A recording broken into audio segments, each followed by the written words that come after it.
Alrighty. Um, Next up we have a fic called Moments of Wanting by TransSatya. This looks like a Aradia, Theferi, Rose, Kanaya, Nepeta fic. Alright. If Can no I one be a objects, I'm going fairy? to do Rose. Can I be Nepeta? Yeah, sure. I'll do Kanaya. Is the author of this in chat, or is this one that was suggested by someone else? I think Alex suggested this one. I suggested it, but I have no idea if the author is here or even aware that we're doing this. Okay, cool. No, that's fine. I just wanted to know if we should assign a narrator. Okay, we need a narrator. I'm about to be eating dinner, so I can't take any roles. If someone else wants to take over Rose, I can do narrator I can on this take one. Rose. Okay, I'll do narrator then. Okay, cool. So we've got a Kanaya, Rose, narrator. Do we have an Aradia? I can do that one. Okay, you got it. And I think that. Oh, do we? And we have a Theferi, correct? Yep, that's me. Then we are good, and we've got an Epida. Okay, cool. I think we're good.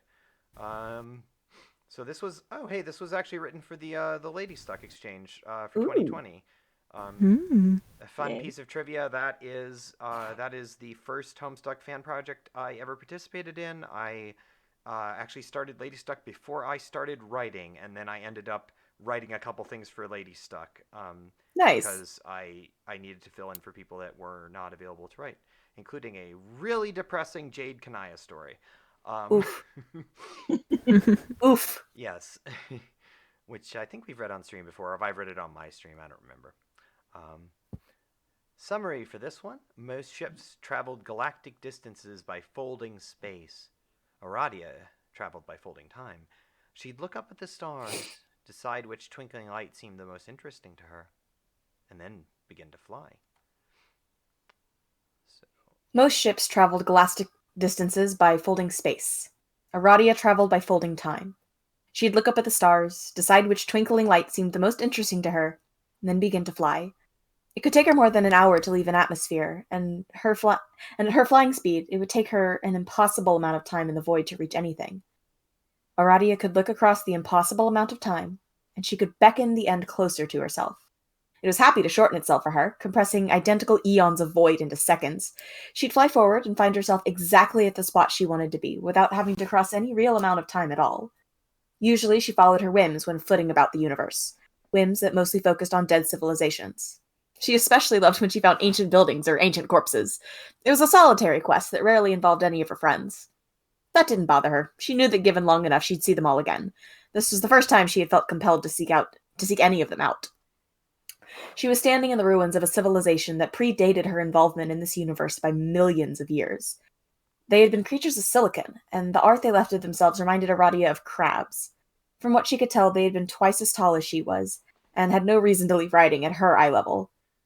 Especially not writing in Alternian, in her handwriting, and in her color. Find Theferi. She frowned as she looked at the writing, ancient ink that had been kept pristine with a little bit of time magic that had to have come from an older version of herself. The one person she would not begrudge for forcing her out of her self-directed wanderings and into a quest. She took out a little-used phone. Hello? Does being an extension of the concept of time make it any easier for you to know if this particular one is good or bad? Not really. I'm not a seer. Sorry, I can call you back. No, it's fine. Or it's preferable to the outcome of you losing track of time and not contacting any of us again for another decade. Am I missed? On the list of trolls I've hit on in my life, you were rather high up, and also there are others here who know you well and probably do think about you regularly. I have no intention of telling any of them that I was the one who you decided to talk to, as opposed to responding to the mountain of unread messages. Aradia glanced at the tab for unread messages. The application had long since given up on showing a number. She didn't feel any real guilt about it. She'd had her phone on silent for more than a decade and was at peace with the consequences. I've been having so much fun exploring that I haven't been keeping track of them. Is that bad? I haven't sent many of them, so I am not the person to ask. Did you want something? I'm sorry to be curt, but I am rather busy. Oh, right. I need to find Theferi, and then come back to where I am to complete a time loop. Any idea where I should go? Earth V. There are that many Earths now? There are way too many Earths. We ran out of letters a while ago. This is just the one she and I are both at. Exponential population growth is a bitch. Why are you there? To save my wife. Aradia had found out about as much as she cared to. She could guess the rest, and the specifics of whatever had caused the conflict were not her concern or her problem. She climbed up away from the dead planet, slightly sad to have to leave all the vintage artifacts of time behind. Finding Earth V was not difficult. Her phone was part of the web of entangled particles that made up the intergalactic internet. Finding out where to go was a quick search, and getting there was just a matter of folding time until she was in the right part of space. She found herself at a battle above Earth V. Places like this had an entirely different appeal to the tombs that Aradia had engrossed herself in. Whatever the war was, this was its final battle. There were hundreds of capital ships, huge vessels the size of cities that resembled their distant nautical ancestors. Their broadside cannons fired at each other in a three-dimensional exchange of lasers and railgun shots. Even the smallest decisions here were life and death, and the sheer number of potential branches that sprung from this battle caused the time around her to condense into a thick, swirling vortex.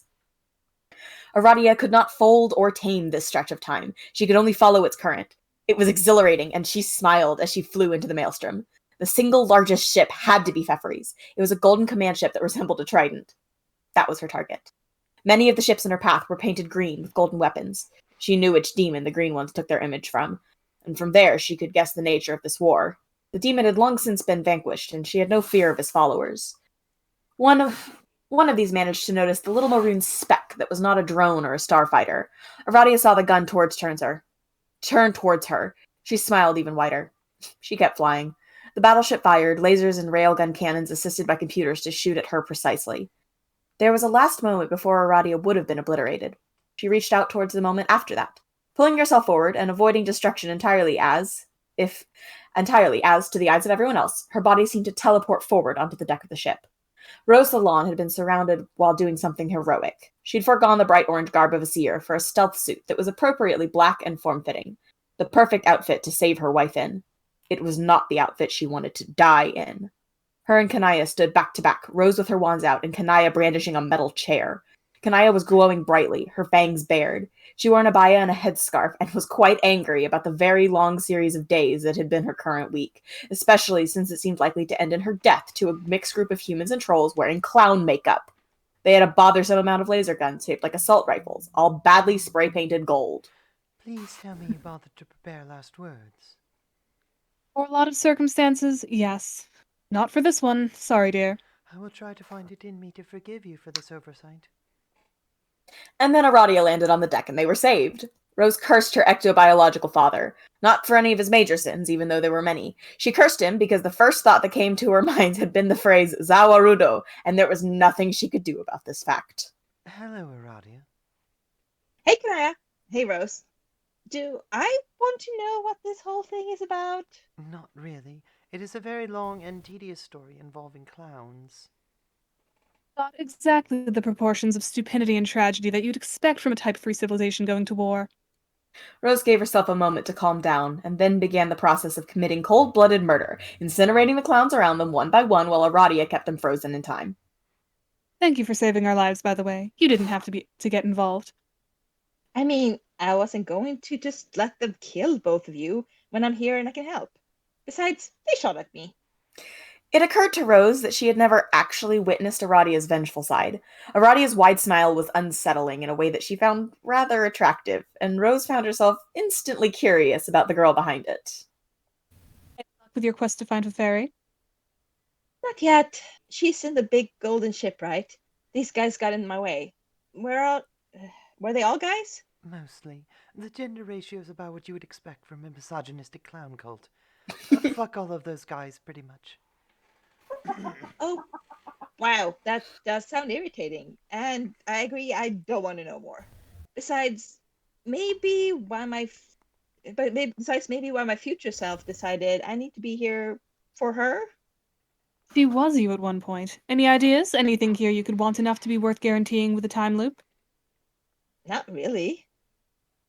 Don't know that I want anything that much, or really at all. I didn't say anything.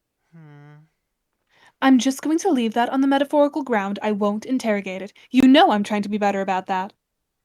Hmm. We have been working on her tendency towards dissecting the psyches of everyone she speaks to. On her request. It's probably hurt my ability to make friends I didn't meet when I was 13. Oh, yeah, that checks out. I don't mind though. I want to figure out what it is the future Aradia wanted. Would keeping us alive be one of future Aradia's priorities? I don't think she would deface a tomb just for that. I wouldn't anyway. No offense. Not much taken. Realistically, some bullshit would have worked itself out in our favor if you hadn't come. The universe does owe us some beneficial bullshit. The ship shook as it started to take more fire. A significant portion of its crew was incinerated, and it was likely to follow suit in its entirety.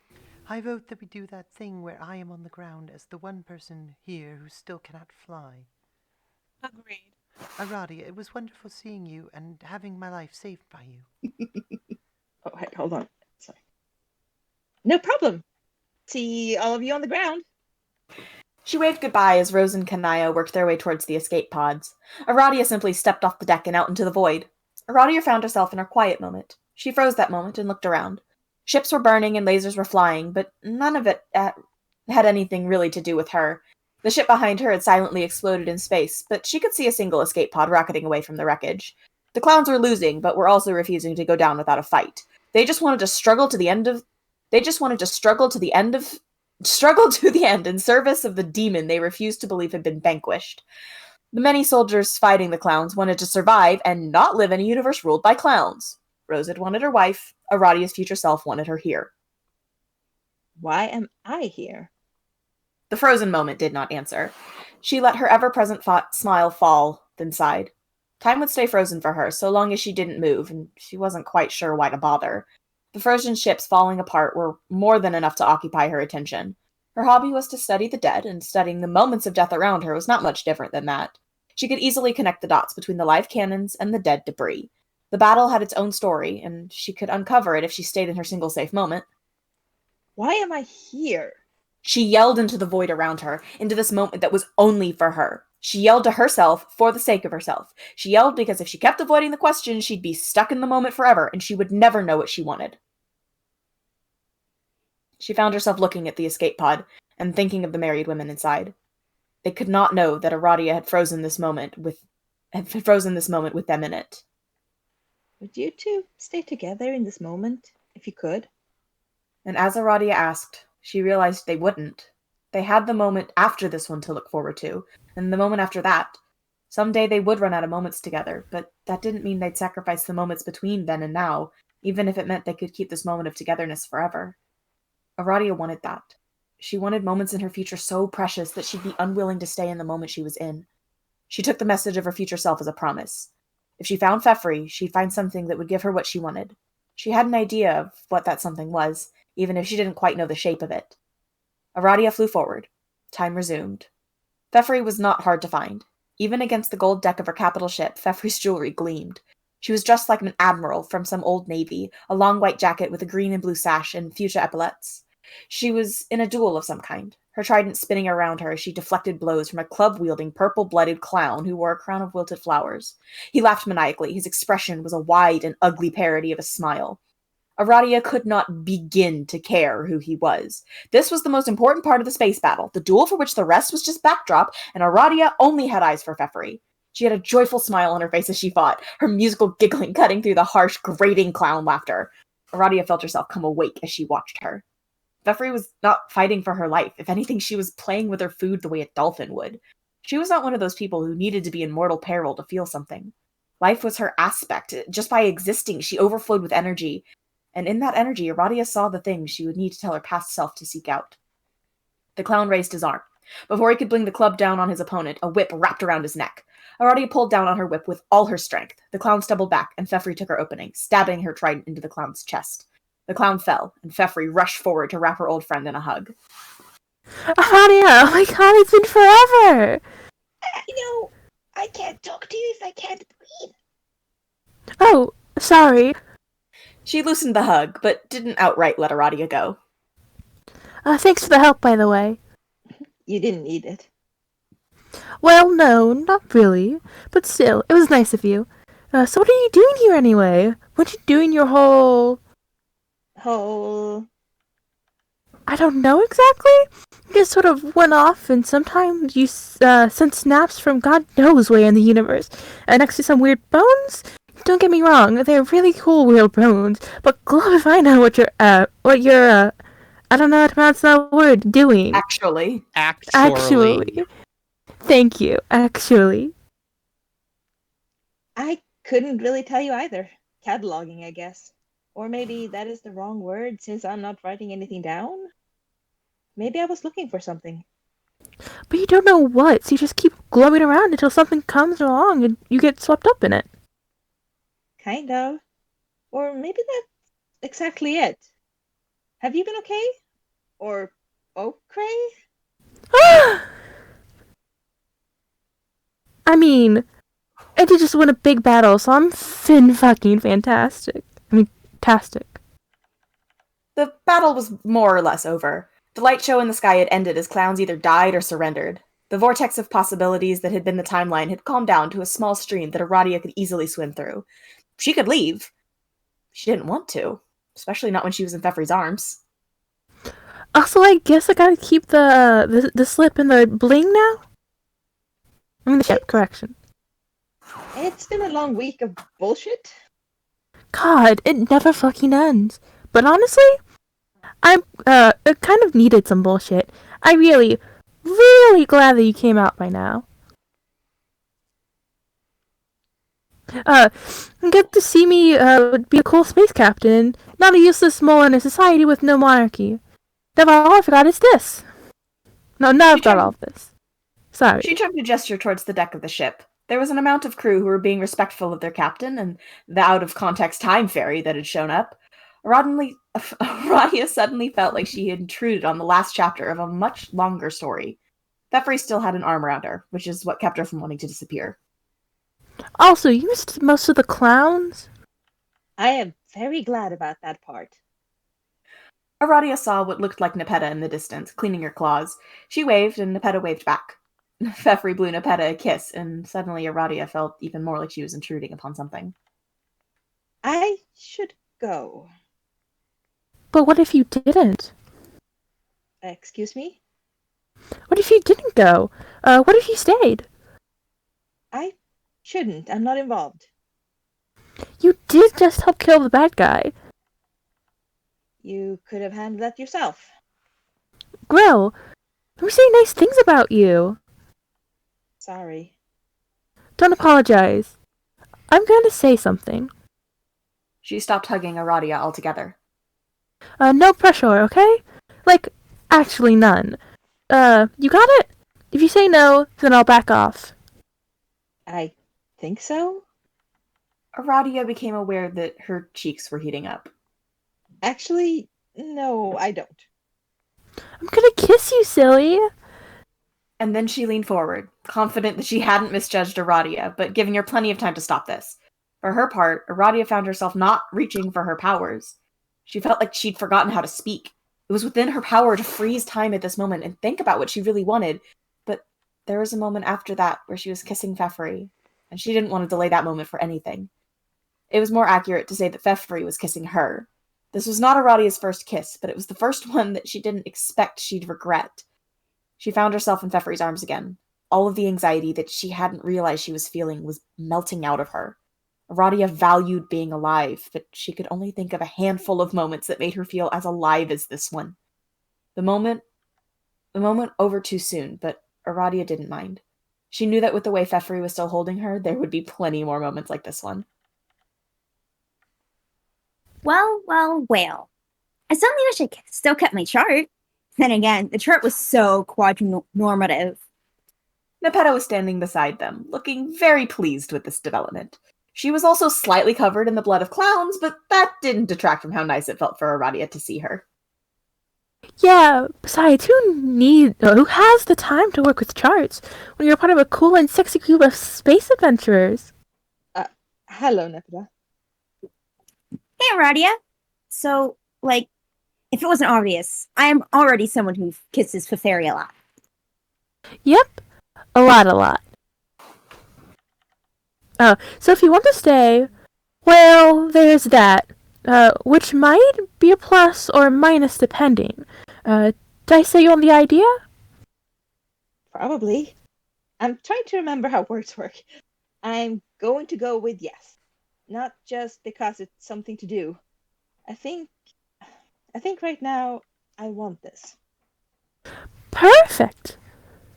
Nepeta kissed Fefri on the cheek for stealing her pun, and then for good measure she kissed Aradia on the cheek as well, and put her arms around the both of them to join them in the hug. Aradia smiled as she was sandwiched between the two women. At some point she'd have to go and leave that message for her past self, but that could wait. For right now, this was where she wanted to be. Aww. Aww. Yay, we did Y'all, it. that was so That good was and so gay. cute It and was so very gay, good. and I'm very happy. Damn, these bitches gay. These bitches gay. Good for them. And the dummy, stupid poly gay. That gave me so much serotonin. So much fucking serotonin. Extremely. It makes my Things gay that are little bad heart are go not yay. gay. Only things that are cool are gay. Oh my God. I love the girls Amen. that kiss girls. Yes. Yes. I like girls who like girls. Yes. I kissed a girl and I liked it. Did Yes. Yes. taste of her cherry So, what's lipstick. going on